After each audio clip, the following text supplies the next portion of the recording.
I want to set up a desktop computer for my son, but his room is very limited on floor space.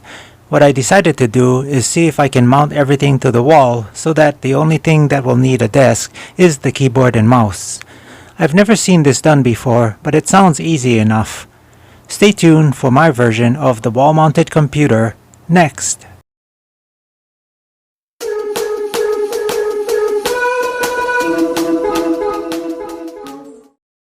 To start this project, I'm ordering this open-air case I found on Amazon.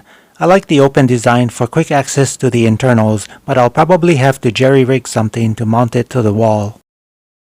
Here's the parts for the new case. It came unassembled with all the necessary screws and standoffs needed for assembly.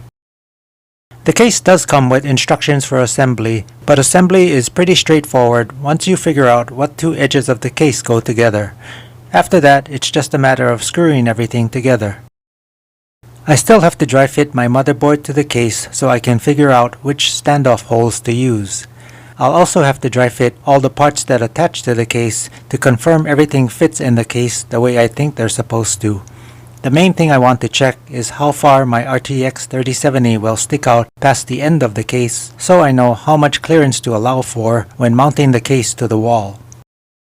I still haven't decided on how the case will mount to the wall, but I have some ideas I'm contemplating. My criteria for the mounting system is for it to be minimal and cheap. Hopefully, I have a lot of what I need already lying around my workshop. These are the parts I'll be using to mount the case to the wall.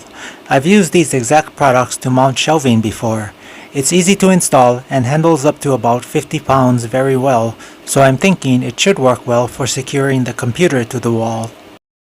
I'm drilling 4 holes in the case, spread out enough to get the mounting points as close as possible to the corners of the case, while at the same time avoiding the mounting locations of parts that must mount to the surface of the case, like the power supply, hard drive, or SSD.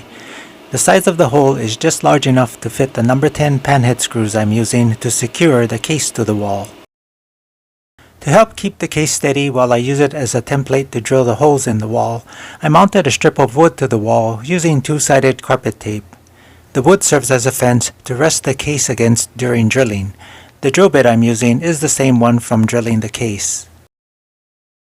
Now that I have the exact position of the wall holes drilled, I can enlarge them so the drywall anchors can be inserted into them. If you remember the white plastic cylinders from the image of parts, you can see them here. They'll raise the case off the wall to prevent the case from leaving an impression on the wall when the screws are tightened. To help with mounting the case, I tape the screws in place and will poke the screwdriver through the tape into the screw head. One suggestion to make it easier when screwing the case to the wall is to drill the holes in the case near the large openings or edges in the case.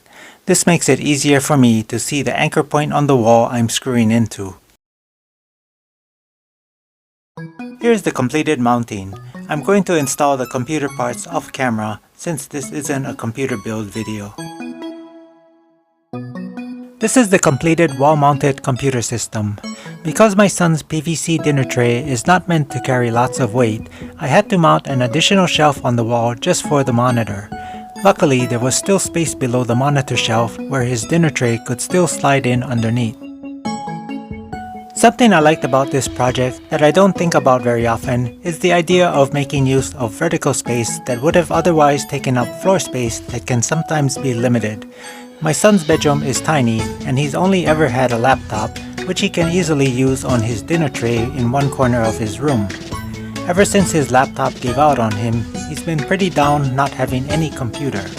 This made it a mission for me to find a way to give him a more powerful desktop computer, but without the added clutter that usually comes with it, and I think this project accomplished that.